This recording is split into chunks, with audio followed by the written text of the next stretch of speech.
तेणु आज एमती जड़े राजा से जमी तार एते ज्ञान एते बुद्धि 10 सहस्र भार्या एवं ताकर जनक गोटे भार्यार 5 पुत्र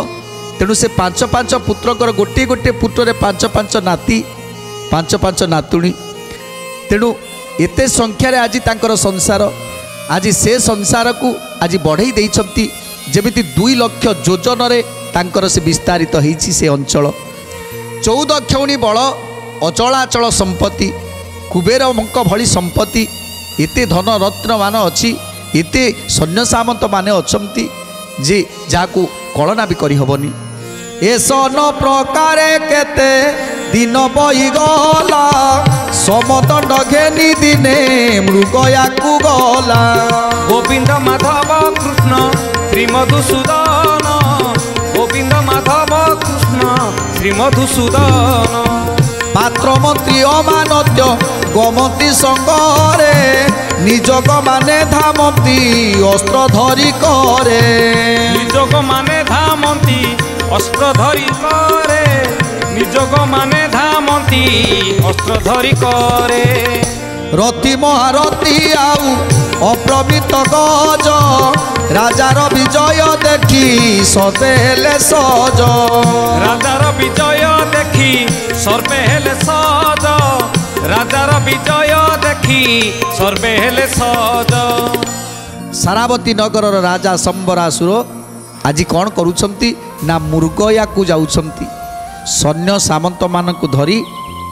तीक्ष्ण सर को धरी आज मृगया अभिमुख्य यात्रा करुछंती पछरे गोड़ेइछंती सैन्य सामंत माने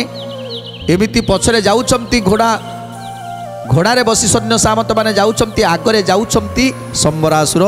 जोठी देखुछंती मृग ताको शिकार करुछंती तेणु मृगा को शिकार करी करी आगको आगको आगको आगको अरण्य मध्य को चली गले केतेबेले मृग शिकार करंती तो केतेबेले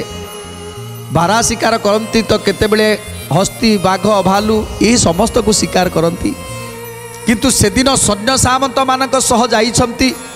किंतु दुर्योगर कथा सेदिन एते सैन्य सामंत माने जाइछंती आ एते बड़ अरण्य को जाइछंती सेठी ना गोटे मृग अच्छी ना गोटे बाघ अच्छी ना भल्लुक अच्छी ना हाथी अच्छी ना छोट छोट जीव ये ठेकुआ माने अछंती ना एठी शार्दूल अच्छी ना एठी केही भी नाहांती जितेबाला देखिले अरण्य सारा बुलुचंती जे गोटे जीवजंतु केही भी नाहांती यार कारण कौन तेणु अनेक अनेक जंगल को चलीगले जहाँकि निज राज्य को छाड़ी अनेक बड़ गहन जंगल को चलीगले जिते गहन वन भितर पशि जाइछंती सेतेबेले आज समस्ते